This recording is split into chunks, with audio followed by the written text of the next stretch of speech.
Okay. I assume you can still see it there, Shane? Yes. Okay. James is traveling. I don't think he'll be up tonight. I think he'll be up next week.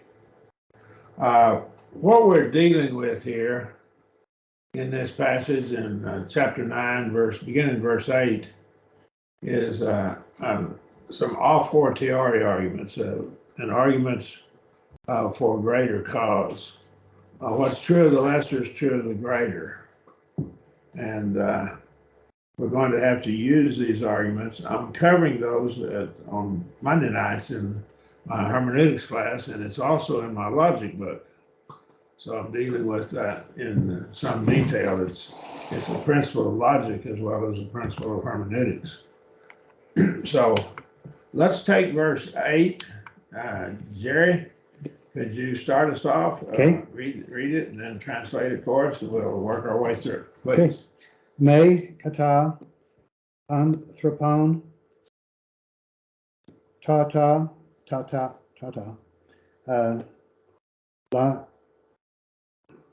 lalo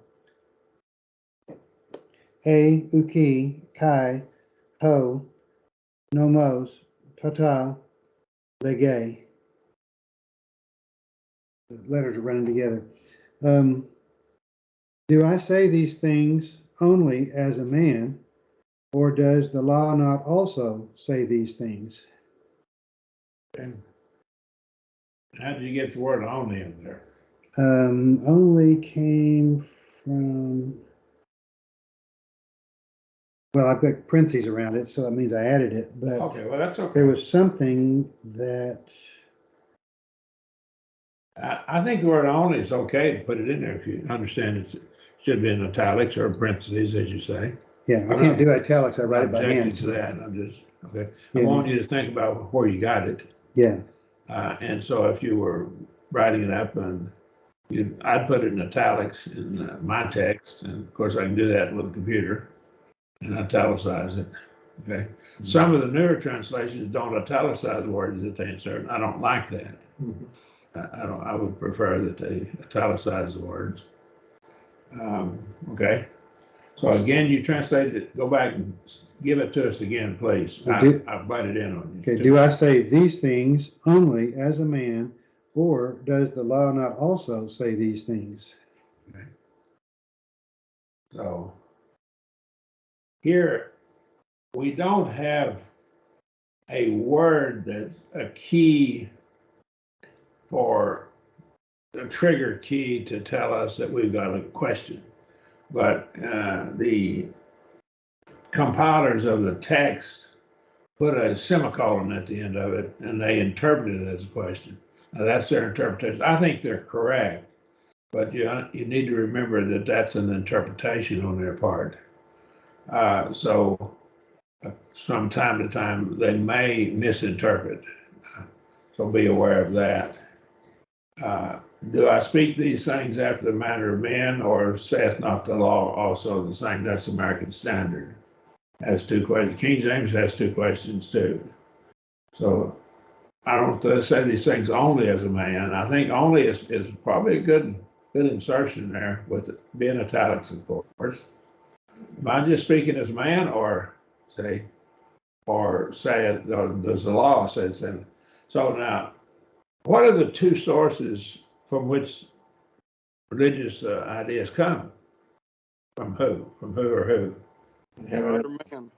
God or men, or heaven or man. And so Paul's saying, am I just a man? Only a man, as Jerry was interpreting it. And because of the contrast, probably, Jerry, that's your reason, probably. Mm-hmm. And the other option is the law, which would have to be from who? Heaven. It would be from heaven. See? So this is the contrast. And of course, so he's saying the law says the same thing, see? So this very thing the law says. Now, I want you to look up here, and I'll take it, uki here. I'll highlight it. It is a stronger form of a little bit stronger than just ooh by itself. Ooh, of course, negates a indicative mood only. It only goes pretty much limit entirely with the indicative mood, statement of fact. So in this question, right here, this question has an expected answer of no. And this is another reason it would take this as a question, because we have may, and we have here either subjunctive or indicative of laleo. And so I take it can't be indicative because ooh would go with the indicative. So I would take that as subjunctive. And I probably should have it. I'll usually underline it what I think it is. So I underline. I don't have that underlined. I'll try to remember to do that tonight when I get home. Underline that. And so I think that it is the spelling could be either indicative or subjunctive. And so if it's subjunctive, and that would fit in with the may, because may only goes with, it does not go with the indicative mood. So this is basically a rhetorical question. Okay. And so this ends, these arguments in verse 7 have been drawn from everyday life, physical things, from man, anthropos, back in verse 7. So let's go back to verse 7 and see what he's been dealing with. And I'll have in my translation. He has a soldier. What soldier serves at his own charge is my translation. Who plants a vineyard, so a vine dresser, does not eat of the fruit thereof, and who shepherds a flock. So we got three examples drawn from this, and all of them are from humans, from human things upon the earth. And now he transitions. Am I just saying these things of the man? And these things may refer back to verse 8, right? Verse 7. Verse 7, I'm sorry. Yes, thank you, verse 7. And so quite possibly it refers back to verse 7. And am I saying these things just as a matter of man? Well, and the answer is no. Does the law say the same thing? Or does the law develop the same principle of interpretation? Right?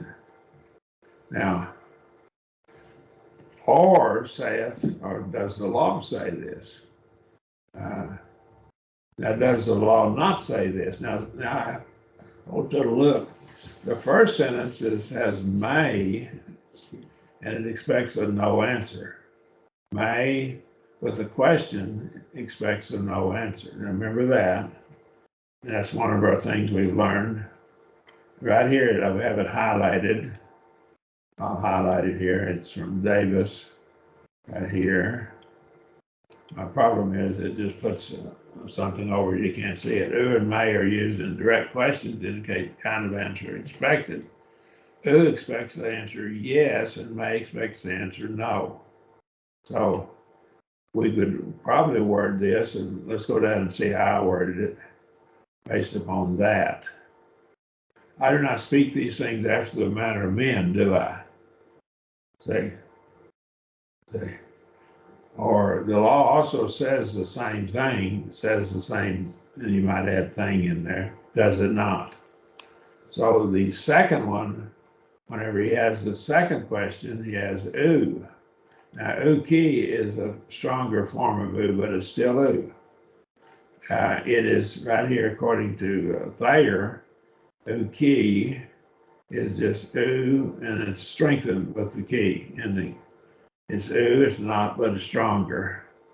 And go with noon. Everyone look up here, I want you to see this.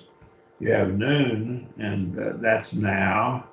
And nooni, with just the iota on it, it means just now. See, you go and study that word, and it's just noon is now, and the iota makes it just now, and kind of emphasizes it.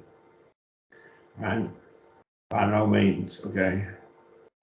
When ooh, and I brought this back in again right here. So does not, the law says the same thing, does it not? See?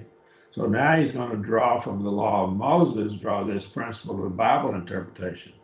And it gets back to our a fortiori principle, which really solves a lot of questions I've heard in my life about interpretation of the Bible. There's some simple interpretations now, that simple things that are answered that I had heard debated, not debated, but, you know, kind of discussed back and forth by the brethren when I was younger. And, but I believe this answers them, and these are in my logic book. Jerry, if you want the logic book, I'll be happy to send it to you if you want an electronic copy of it. Right. I don't already have it. I don't know. You may. If you do, that's fine. I keep updating it because I'm in the Yeah, process. probably ought to get a later one anyway. I'm in the process of writing it. All right, he begins now arguments from the scriptures from the law of Moses. That's what we're going to see now as he flows into this. All right, verse 9, if you would. Chris, could you take that for us? Shane, have you done the translation, or do we need to skip you or what? I'll be glad to pronounce, but Okay. I'll try to translate if possible. I'll let you know. Okay, we'll take you with verse 10. Let you take it. Let Chris do 9. All right, sounds good. In Gar, To, Moses, Namo, Gegrapatai, U, Thimosais, Bone, Alunta, Me, Tone, Bone, Mele, To, Theo. For it is written in the law of Moses, do not muzzle an ox while it is treading out the grain. It is not for the oxen, or is it not for the oxen that God cares? Is it? Is Okay, added there. see, that's so we have May with that as well. See, that's with the question again. Okay, for or gar always kind of he's going to try to give a reason or explain it. So this is continued and is explaining where he's talking about the law says this. And remember, when it says it is written, it's almost always in the middle. It's almost always in the perfect tense. That's something that was true and still is true. Well, God's word was true in the past and it still is now. So we know that. But that verb is telling us over and over again, reminding us. Don't forget, God's word is always true and has been true and it will continue to be true. And so I when I read that, I always think about that. I say, God's word was true, still is true, and it's going to keep on being true. Okay. All right. Any comments? All right. Burton, I have a quote of Burton here. It's one of the first books, Greek books I got. Someone suggested it, and I found it. I bought it. It's a good book, but it's in the bibliography at the end. It is in its most frequent use. The perfect indicative represents an action that's standing at the time of speaking complete. The reference of the tense is thus double. It's got two points. It implies a past action affirms an existing result. That's pretty simple. Burton gets to the point pretty well. It's a pretty good book to have. It's very readable, and it's very, very good. It's very accurate. Considered one of those good books to have. If you can find them, I don't know if it's in print anymore. But in the law, say, for it is written in the law. Well, the law would be the law of Moses. He identifies what law. And I want to notice here that I have to have a footnote on this. Moseus, and Moseus,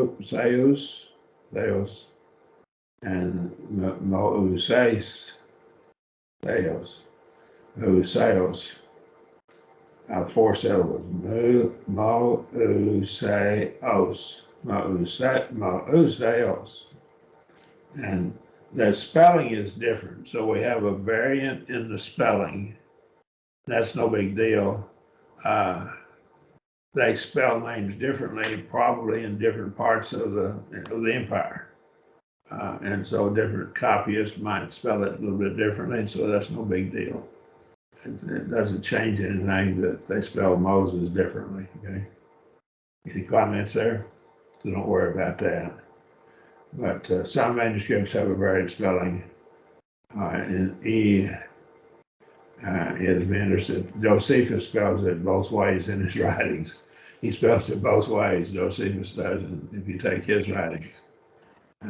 So that's one of the points that I was able to locate. Thou shalt not, again, this is you shall not muzzle what? The ox that is treading out. King James says corn, but it's really grain. The English word for grain is corn. And so our word for corn is what we call field corn. It's that. And so we have a something different that we call corn. The word just says threshing. It doesn't really say that what you're threshing. Yeah. And so when he treadeth out the corn, when he threshes, and actually when he is threshing, it's a participle. He should not muzzle the ox when he's threshing. And so the word corn is not even in there in the text, as Jerry points out. I didn't put it in either. I just said not muzzle the ox while threshing. Yeah, that's a better rendering. So I have one that says treading, it uses grain. Well, look at the Deuteronomy 25:4. The word grain is in what kind of print? In Deuteronomy. Oh, yeah. American Standard. Italics. It's in italics. Oh, yeah. Middle American Standard, while he is threshing. Because the only way you get treading out is if it's an ox doing it, and that's the way they usually did the ox. But if you're winnowing, they're also threshing if you're separating the grain from the chaff. It's the same word. Now, Was it implied? There wasn't anything else It'd you have would to be thresh, implied right? by the ox. That'd be the only thing you could get that from. Was there anything else you thresh? well, you would thresh, grain, barley, or wheat. Some of your other crops like that would be grains. I don't know that they had what we call our sorghums. I think they came out of Africa, and I don't think they were in Palestine or Canaan at that time. I don't think they were. Okay. I don't think they had those grains. And I know they didn't have what we call corn because it was carried to the New World, from the Old World, back to Europe and that part of the world from Americas. It was an American crop. Potatoes were too, I believe. I think even sweet potatoes were. That same passage is quoted from Deuteronomy, and that is, of course, Deuteronomy 25:4. It's also quoted in 1 Timothy 5:17 and 18, that the elders that rule will become worthy of double honor, especially those that labor in the word and teaching. So apparently some elders labored more in the word and teaching. They were teaching elders, and others were doing some other work. That might have been where the Roman Catholics and the apostate church began to get off. They thought maybe the teaching elder was more important than the other ones. And those roles are all of equal importance. And so that may be where they got started. I don't know. I'm not sure what their thinking was. For the scripture says, and he quotes this passage outside on muzzle the ox when he treadeth out the corn. Right? And the labor is worthy of his hire. Okay. I'd have to look at Paul's quote of it to see if he has the word for grain here in this as well, in this passage. I'm sorry, I haven't looked at that. I've translated, but I just don't remember whether it's there or not. Is it for the oxen that God careth? Right? Is it for them?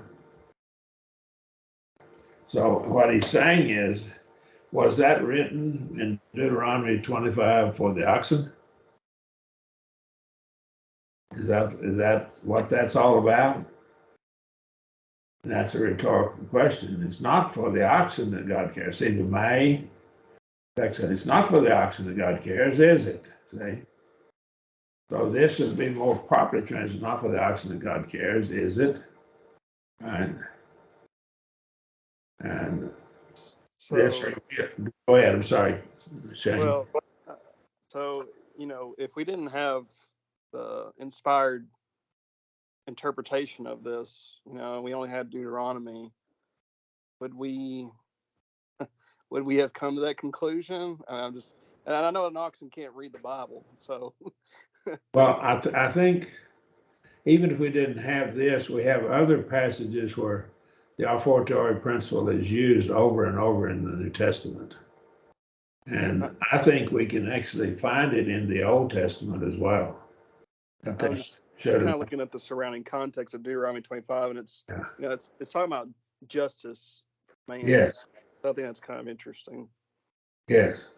And I think we see that. There's a preacher friend of mine and I are studying together on Luke 16, and he's got an interesting take on that passage of scripture there. And I'm going to, whenever we get through working on this, I want to give it to all of you, okay, so that you see it. It makes things a little clearer in a couple of points, okay? All right. I looked up 1 Timothy 5:17 and 18. It's the same word for threshing. It doesn't have a word for grain in it. It's the exact same word. Same word. So I think Jerry is going to improve my translation here. I may put the grain in italics. I may just italicize that. That's what I probably need to do here. Thank you, Jerry. I'll try to correct that, and we'll get it more better, as the old country boy said. Right? This reveals to us something here. It's not for the oxen God cares, is it? It reveals to us that the Old Testament developed principles of righteousness, this being one of them. We should treat a man as righteously as we treat an animal. I've known people that would treat their animals better than they would people. Okay? Mm-hmm. Actually, more so from the a fortiori principle. I also added the word only to that one too, because God cares about the birds and the oxygen and everything else, so it's not only though that. So because that almost makes it sound, well, God didn't care about, you're saying God didn't care about oxen? No, I didn't say that at all. You're missing the point, so only helps not miss the point. Yeah, I think, I think you're helping us here, Jerry. Thank you. I like your... Marion, one more thing about a hermeneutical principle here. Some liberal scholars will try to say that Paul contradicts himself on the law of Moses. And so wouldn't it be better to say that the law of Moses and its specific details is not binding on us, but the principles are? So this would be one of those principles of treating. There are a number of principles that are binding, and the principles, the law of Moses does define for us various things. I believe it's like a dictionary, and it's used that way to define for us certain things. And one of the things it defines is what is righteous. Mm-hmm. And as you're saying, there are principles there. Of course, I believe it defines murder, for example. And thou shalt not kill is thou shalt not commit murder. And it's laid out and defined for us in great detail. Accidentally killing someone is not murder. That's a terrible thing. That would be a terrible thing to accidentally kill somebody, but it's still not murder. It's not defined that way in the law of Moses. So that makes sense. Any questions there? There are still, at that particular time, there's still a lot of people trying to live according to the law of Moses. And so a lot of people he's talking to, that would be one of the things he would appeal to, is that law. But without actually saying that law is still in effect and viable according to God, but that's still an example of that. Plus the fact, if he's teaching it here and it's taught in the law of Moses, it's universal. Yeah. There are principles that are applicable only to the patriarchal law, some that are applicable only to the law of Moses, and some that are applicable only to the New Testament, and then some that are applicable for the law of Moses and patriarchal, but not for the New Testament, animal sacrifice, for example, and some that are applicable for the patriarchal and the New Testament and so forth. I developed that in my lessons on the patriarchal law. Do you have those lessons? All of you have those copies of those? Yes. I develop all of those in there. I believe that we can, by the reasoning, we can determine what was in the patriarchal law, a lot of it. A good portion of what was in it, we can determine. I believe that the moral code has always been the same under all three laws. Moral code has always been the same. That's my conclusion. The matter of worship and the matter of sacrifice and so forth, some of those things have been different, but the the moral code has always been wrong to lie and steal and so forth.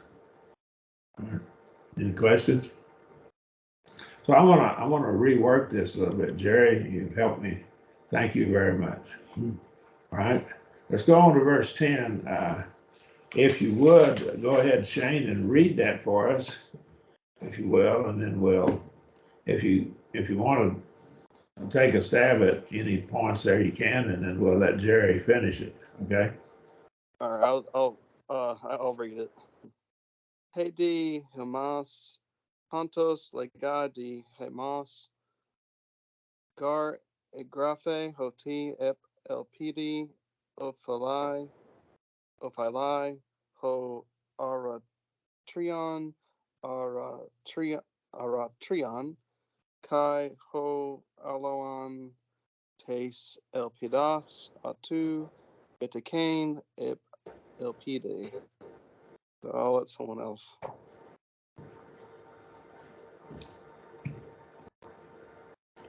Okay, I put, or, and I added does, he say it concerning us, which means it should have been a part of the same sentence as the one before. Or does he say it concerning us? Assuredly concerning us. For it was written upon hope of dew, the one plowing, for the hope of dew, the one plowing plows. And I added, why did I put that in parentheses? I don't know why I put this in parentheses. And the one threshing of his hope to partake upon hope. Which I didn't understand that last hope, but it's what it says, so. And then I put in, oh, I know, that parentheses also is another parentheses, and it could read, the one plowing plows, and of his hope, the one threshing hopes upon hope to partake. Which I don't know if that's correct either, but I didn't like either wording. That's what the parentheses was. That was two different options. It was written for our sakes, and of course I remind you of Romans 15:4, because the one plowing, that's a participle, the one plowing ought to plow in hope.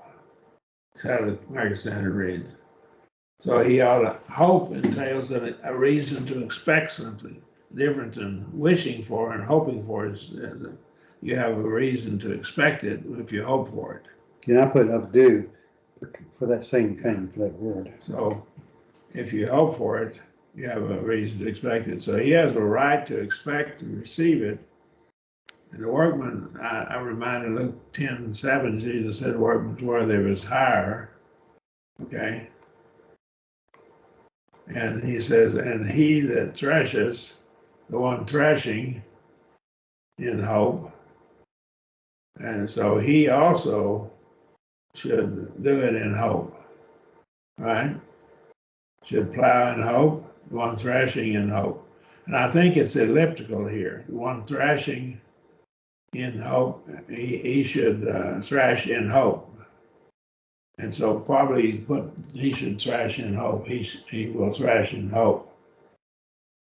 and to thrash in hope. The American Standard, I think, has that there. Yes, it does. It has to thrash in italics. And I believe that they've caught the thrust of it. And that kind of, it's elliptical, it's implied. And it's the same form as the part where he's plowing, on plowing.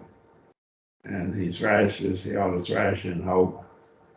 In the hope or the expectation that he's going to get something from it. Right? But what about the last upon hope? That To hope in hope, to thrash in hope of partaking. of the hope of his hope to partake upon hope, in hope, and that's In hope. And now see how the American Standard words it, the thrashing, the one thrashing in hope, actually it's genitive case of the hope of him, of his hope. To thrash in or upon the basis, upon the basis of hope, of partaking, of the hope of partaking. So he is thrashing with the expectation he's going to partake of it. yeah. The double hope is just making it really hard for me to figure out how to word it, though. The American Standard does a pretty good job if you look at it. Let's look at how they did it. Or says it assuredly for our sake, yea, for our sake it was written, because he that ploweth ought to plow in hope, and he that thrasheth to thrash in hope of partaking. Oh, they didn't put both hopes in there, though.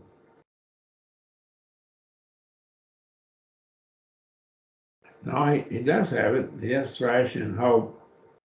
I believe he does. He has hope, thrashes in hope. That's King James. Okay. Thrashes. Plow in hope, thrashes in hope. Thrashing. He just put one of the hopes in there. Yeah. King James. Let's see what I did with it. I'm not the great scholar, but here's how I did it. Or does he say it altogether for our sakes? Yea, it was written for our sake, that the one plowing ought to plow in hope, and the one thrashing ought to thrash in hope of partaking of it. He left the hope out also. I mean, that's much easier to read. I just tried to get both hopes in there for the thresher. Well, I need to rework it and maybe see if I can work it in there. Well, I've tried all kinds of ways, and it's still hard to read. That's why I thought maybe I'm just missing something about the one hope being slightly different than the other one. All right. Shall we go on with the next verse? Yeah. If you will. I'm going to put an asterisk by that. Chris, can you? Sure. Yeah. Go ahead, if you will, verse 11, if you will. Okay. Henais, Humlin, Ta, Pneumatica, Esperamen, Mega, Hemes, Uman, Ta, Sakrika, Berisomen. I have, if we have sown unto you spiritual things, it is great if we will reap fleshly things from you. So when you sow, you want to reap something from it, see? And so it's a pretty good figure here, right here. So he's sowing what? We've sowed spiritual things. So is it a big deal if we would, is it a great matter? We'd say, is it a big deal that if I sowed spiritual things that I would get some carnal things? Carnal, the word carnal is not always bad. It's not always evil. It just has to do with the flesh. That could be food and clothing and things of that nature. Sustenance. So some people think the word carnal is always bad, but it's not. It's kind of neutral. The context has to tell you whether it's good or bad. The sowing is like the jerky motion of the hand. They didn't have the equipment we have to sow crops, okay? And I remember when I was younger, my father, I'd watch him and he would, in a small garden area, that he would plant something for a cover crop in the winter, so it wouldn't blow. And so he'd go out there with some wheat and just broadcast it. He'd take his hands and put some in his hand and just sling it around. And he'd have me to have a rake to rake it to cover it up so the birds wouldn't eat it. And I'd take a rake and be raking it and rake it over and get it covered up. And then when it rained, it would come up and the wheat would be there. And the wheat then would keep the crops from blowing around the soil, cover crop. And then you'd take the wheat out when you're going to plant your other crops later. So I'd take a pound of wheat, quart of wheat seed, and put it on the garden. And he'd broadcast it, and that's that word. So it's a quick, jerky motion of the hand. You feel it, and you sling the hand back and forth, and then that will just scatter the seed around. So you sow it. And farmers could get real good at pretty well evenly distributing it with their hands, and it was like an art almost for them to do it. So we sowed unto you spiritual things, so we see that. And Jesus uses sowing over and over in a number of passages, Luke 8 and I believe Matthew 13, for the parable of the sower, I think it's called, for some beautiful lessons for us, wonderful lessons. So spiritual things, or obviously the preaching, teaching of the gospel. So Paul's setting up his a fortiori arguments. Spiritual things are greater than carnal things. Therefore, what's true of carnal things is true of spiritual things. If spiritual things, here's my argument in the middle of the screen, are greater than carnal things, then a workman is expected to be rewarded for sowing carnal things, then a workman is expected to be rewarded for sowing spiritual things. It's shown that the workman sowing and reaping and all of that they have a reason to hope. Hope entails reason to expect it. It entails expectation. In fact, the Greek word for hope can refer to expectation of something bad as well as good. People who sow to the flesh have a hope or a reason. In English, the word hope is always good, but in the Greek word there, they'd have a reason to expect some punishment for it. So they have that. So if you study that word for hope, elpis, it's only used for good in the New Testament, but it could be used in Greek for good or bad, something bad happening to you. So if spiritual things are greater than carnal things, the workman is expected to be rewarded for sowing carnal things, then the workman is expected to be rewarded for sowing spiritual things. And certainly they're greater, so a workman is expected to be rewarded for sowing spiritual things. This is justification for supporting preachers. And we see this in two passages. 1 Timothy 5, elders were supported by the church. And we can see, I believe I had it back here. And let me see. Sorry. I apologize, I'm going back quite a ways.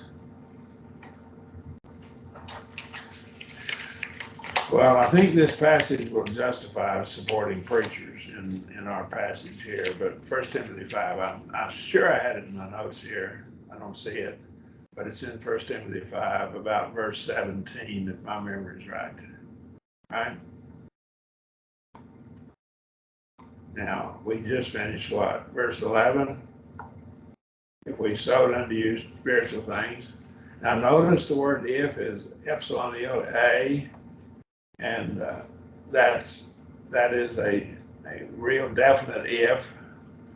And so it's if it's true, it would be a first-class conditional sentence if it's true, and it is.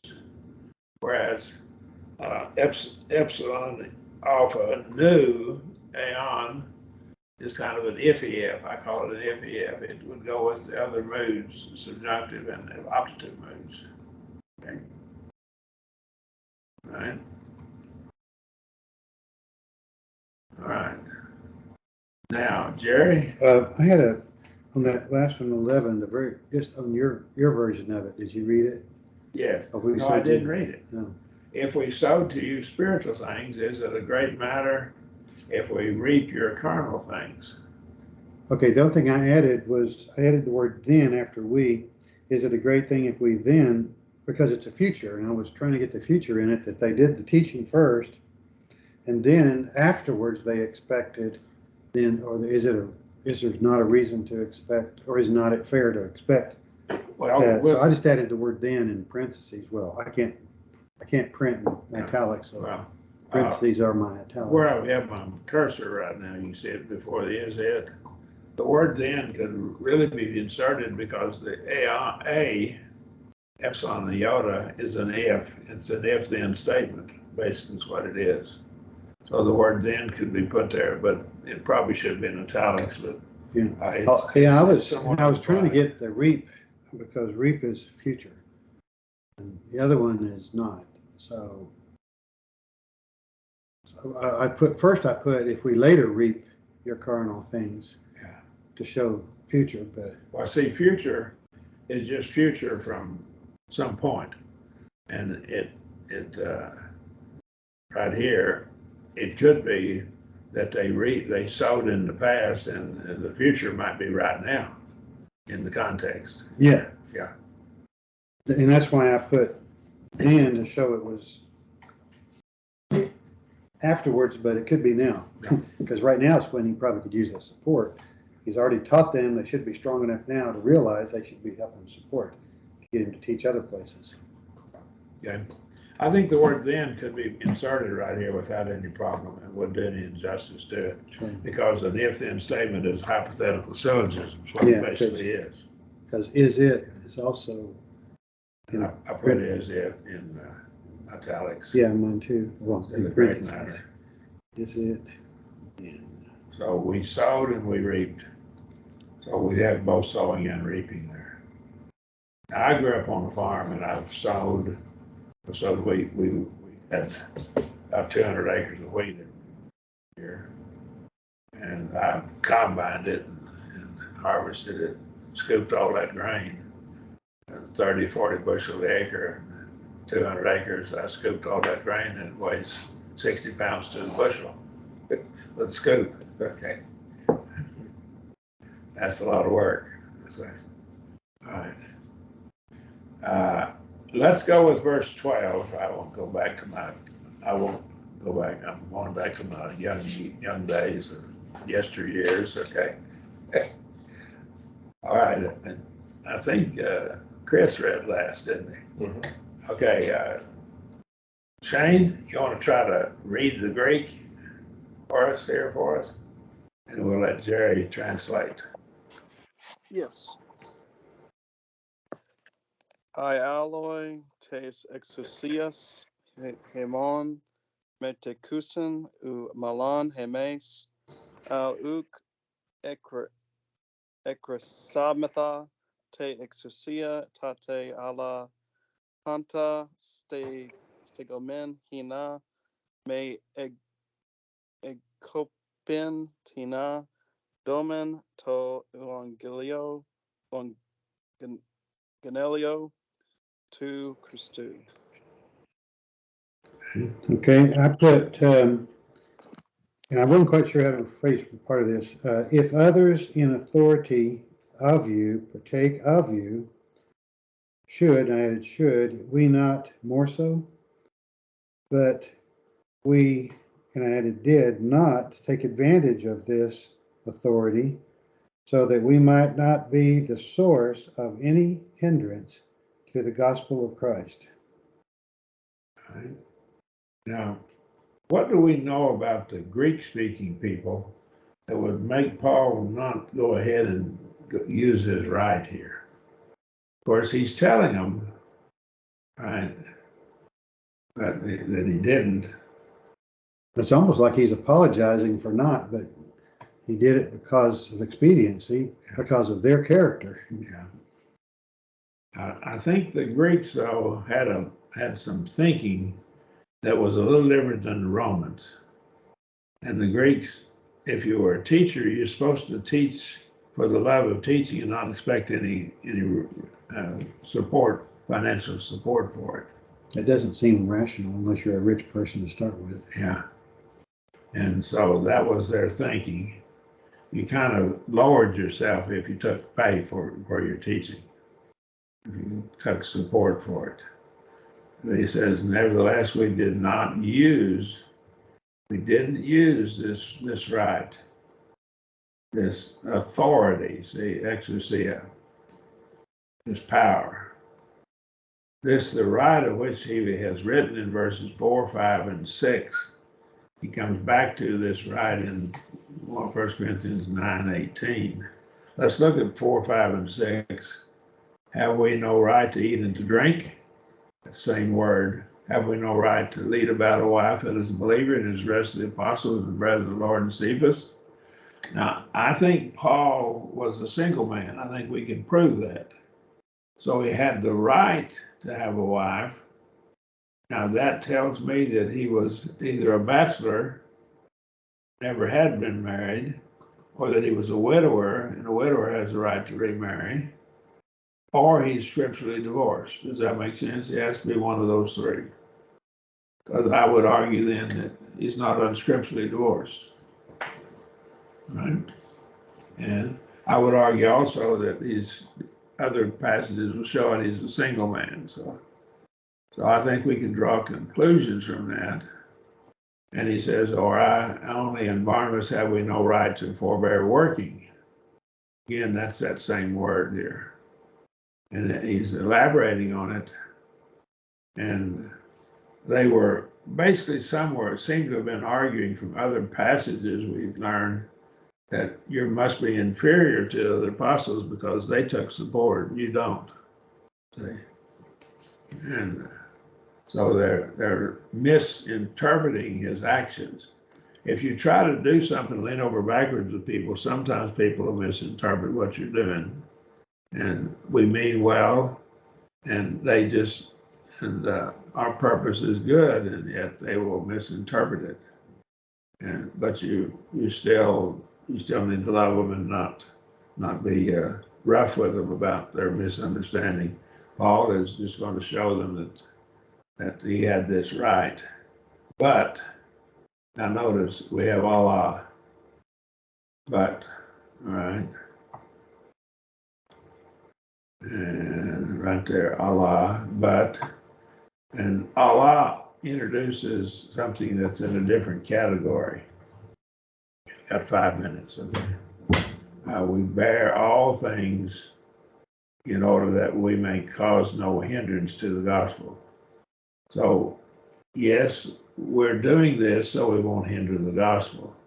And again, I think this goes back to the Greek thoughts and their way of thinking. Paul was willing to accept support from Roman churches that were basically not Greek, but Roman, others. And so you see the difference. And I think this kind of gets into the background of the Greeks. Romans, they would support a teacher. They didn't have any problem with it. They didn't look down upon for taking support. So Paul endeared himself to them. But the problem with Paul, when he supported himself, he worked with his hands, and that kind of brought him low in their mind. So again, it's kind of, you're in trouble if you do, and you're in trouble if you don't. You're in kind of a quandary. So that would sort of they take look care down of, upon people that worked with their hands. you know, they sort of take care of the problem for them of being not many teachers. Yeah. Unless you were rich, you couldn't afford to teach. We can cause no hindrance in order that we might cause a hindrance, and that's to cut something, cut out, impede it to the gospel of Christ. When Paul supported himself, no one could say Paul is just preaching for the money. That's one of the points I made here. In Greek society, a teacher who taught for the love of his subject matter was honored. This may be another reason why Paul supported himself much of the time, whenever he was among the Greek-speaking people, see. Others are taking this right over you, but do not we more? We have more right. Because we brought the gospel to you. Nevertheless, we do not take for ourselves this right. This is, of course, a middle voice, in order that we might not cause a great certain hindrance to the gospel of Christ. So we don't want to hinder the gospel of Christ. And the word certain is there, and I think it may refer to a certain hindrance of the gospel. Let me see here, that we bear all things. And that's like a covering and protecting. If that's a deck. All right. Any questions? I put instead of the way I read it, instead of a cause, may not cause, I put may not be the source of, because that was actually in the definition of the word of any hindrance. May not be the source. I think there's going to be some people that are hindering it, but they don't want to be the source of that hindrance. Okay. It's from didomi, isn't it? Mm-hmm. And that's to give, or might not give a hindrance. To cause, to be the source. That's probably pretty good. It's there is subjunctive. And we know we might not do that. It's not not the ablative case, but it's still giving. That's pretty good, Jerry. That's good. That's fine. Chris, you got anything you want to add there? Thing you run into? All right, we're close enough to the end of the class. So anyhow, we'll start with verse 13 next week. And now he goes into the Old Testament and the principle of the temple, see? And he continues with this thrust, and he's establishing this, right? Any questions? In verse 13. Okay, I want to end the class.